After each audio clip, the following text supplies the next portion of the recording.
Someone in my YouTube comments this morning was asking if I was being controlled by demonic influences. So obviously I have to wear my ghost shirt for all my videos today.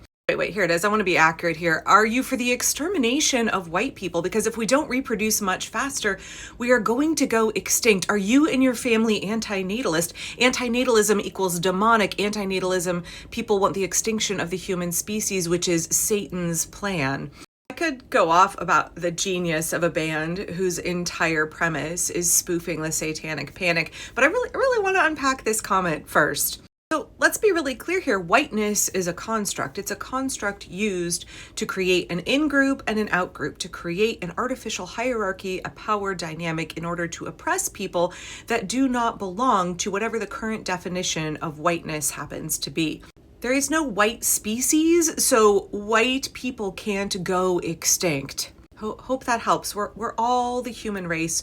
We are all Homo sapiens. We are all one species. And I'm not threatened by the idea of there being fewer white people in the United States. I'm not threatened by the idea of the global majority being reflected in the United States population. Without in any way discounting the history of settler colonialism in this country, the ongoing genocide against our indigenous peoples, the United States as a country has always been a melting pot. It has always been a safe harbor, a refuge for immigrants. We are a nation of immigrants. 97% of the United States population are descended from immigrants or are immigrants themselves. That's why early on during Trump's second term, early on in 2025, I repeatedly referenced Emma Lazarus's poem, The New Colossus, which is on the front of the Statue of Liberty. Because Donald Trump, Stephen Miller, MAGA, attempting to carry out an ethnic cleansing against immigrants in this country is entirely un-American.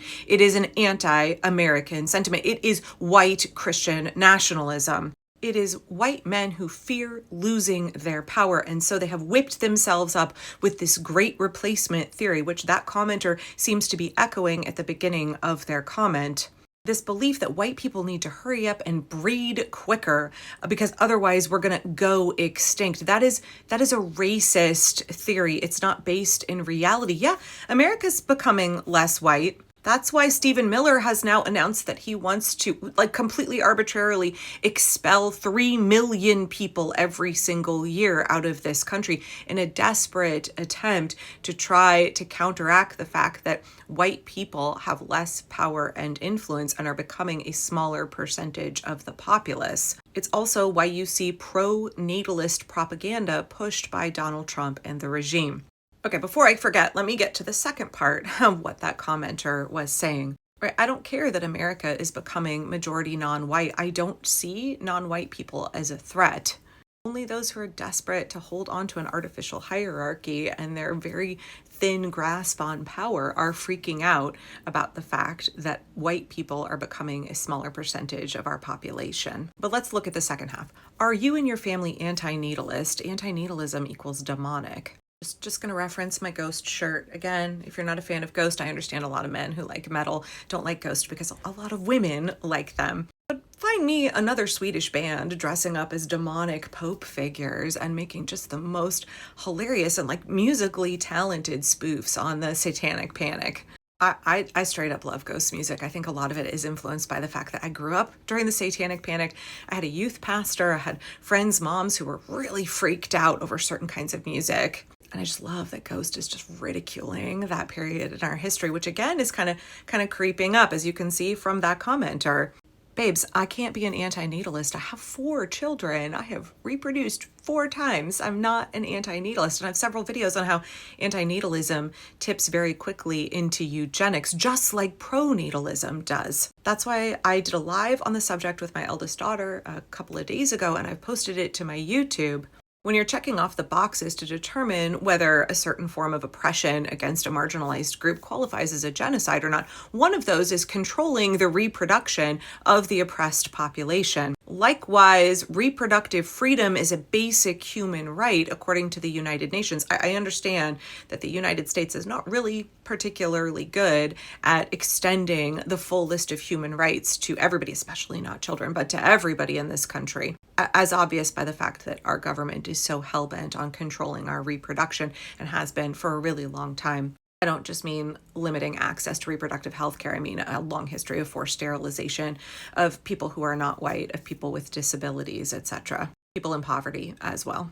The argument I made in that whole hour-long live, and you're, again, welcome to go watch the whole thing on my YouTube, is that when we try to limit people's reproduction, when we try to control other people's reproduction, that's fascist shit. Whether it's coming from a position of pronatalism or antinatalism, forced reproduction and removing people's ability to control their reproduction, that is coercive. It is a violation of human rights. It's not something anybody anywhere on the political spectrum should be on board with. And this is why I'm such a fan of Crutches and Spice's work, because she's constantly pointing out all of the ways that people on the political left don't realize that they are supporting eugenicist rhetoric when they really are. And so often it's two sides of the same coin. So no, I'm not an antinatalist, but at the same time, I'm not a pro-natalist either. What I am is pro-bodily autonomy. What I am is opposed to systems of oppression that control other people's reproductivity, that plunge them into generational poverty so that they cannot afford to have children.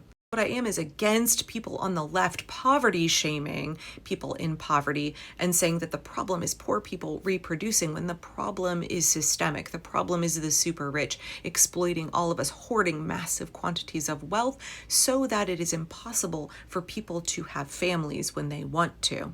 Likewise, I am opposed to the Stephen Miller, Russell Vought, J.D. Vance, Donald Trump rhetoric that women's job is to have the highest fecundity possible and to create as many offspring as possible, viewing children as objects toward a political end, that being white supremacy, rather than seeing children as full human beings, rather than seeing women as full human beings.